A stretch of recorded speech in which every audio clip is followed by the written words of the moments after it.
he has been surrounded increasingly by people who are fanboys, people who just like, oh yeah, 20, yeah, great, it's cool, oh yeah, Quentin, yeah, okay, oh yeah, you're going to, yeah, and what they're not doing at any point is saying, Quentin, this isn't making sense, you are really ill-disciplined, what you really need is a smack around the head, and to be told to get into an editing room and make the thing at 89 minutes long, and look at all the work that you're referring to and the conditions under which it was made. Now, he's also said the reason he doesn't use original scores by composers is because he doesn't want a composer to have that much influence over his work, which, as David Arnold said on the programme last week when he was on a discussion about music and movies, it just demonstrates that Quentin doesn't really understand how it is that relationships work either in the movie industry or, I have to say, in the real world, one suspects. I mean, I think Quentin's most profound relationship is clearly with himself. So what he's done is he's pilfered lots of bits of music from other films. I mean, there's Morricone in there. There's some stuff from old horror movies in there.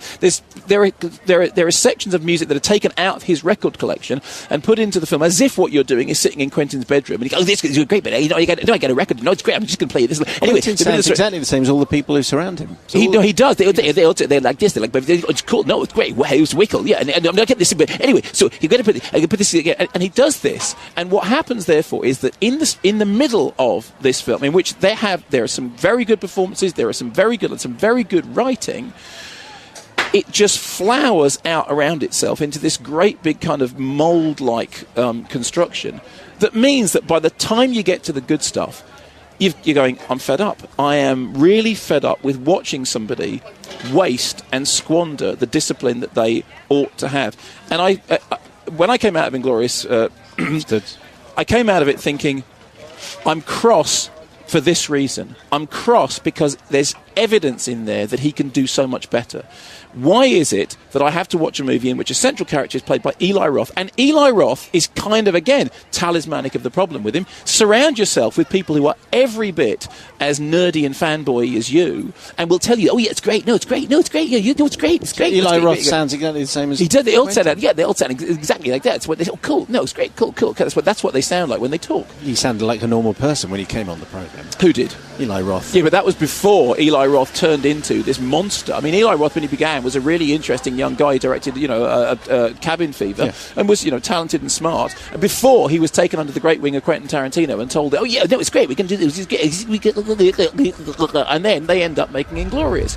So, in a way, my problem with it is worsened by the number of things in it that are good. And if you went to see it, are you going to go and see it? Well, I'm quite tempted. Is it a 15 or an 18?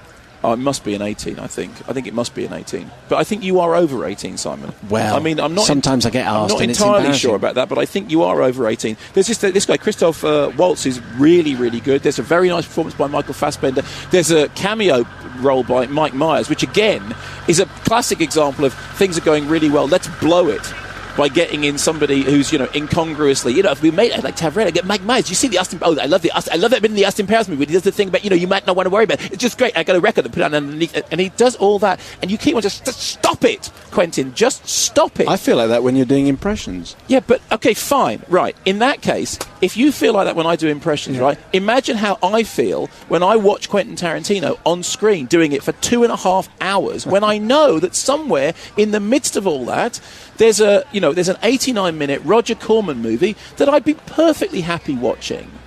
Instead, I have to sit around all this, and then afterwards, and it has to play at the Cannes Film Festival, and Quentin has to be tweaking with it and twiddling with it, and then you got there's 4 pages of trivia about all the films that it's referring to, and I just think, just shut up and make a proper film like you did before.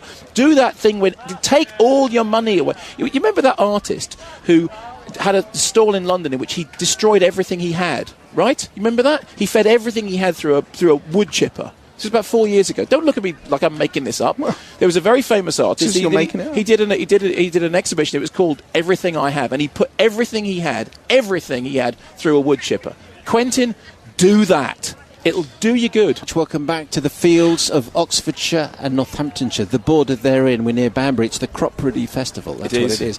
And Seth Lakeman has just wandered along, and we sent him away because he turned up without a fiddle. Who said, oi, no good. Come back with an instrument. I did offer to lend him my double bass, but it would have enabled me for the first time to have been able to use that joke that taxi drivers always use. How'd you get that under your chin? Very good. Yeah. Do you laugh every time? No. In fact, I used to have a little card made up which said, "Congratulations, you are the 100 and whatever it is person today to have made the That's a Big Fiddle. How'd you get that on your chin? Wish you'd played harmonica." Now, Joke. what will happen now is that Seth will turn up about 1 minute to 4. Yes. And it'll be entirely my fault because I sent him away, so we won't get any words with him or anything. You could write a very good folk song called "I Sent Seth Lakeman Away." Yeah.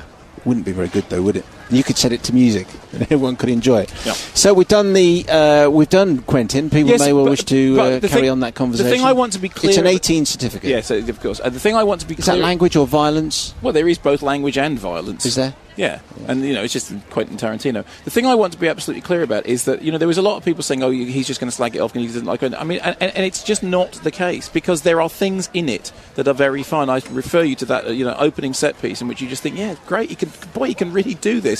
He can really direct. And I think it is true that the directors who make me crossest, and I've considered this recently in the case of John Boorman, are people who actually bother me because they can do so much better. And, the issue about, do I have a problem with John Boorman because of Exes to the Heretic? Yes, but it's also because if you make Deliverance, if you make Point Blank, if you make those films, you have to be that good from then on because you've shown that you can do it. And the most troublesome thing about Inglourious is that there are flashes in it that remind me just how excited I was by Reservoir Dogs and Pulp Fiction, and just how much when Jackie Brown came out I thought, wow, he's really come of age. And he really hasn't.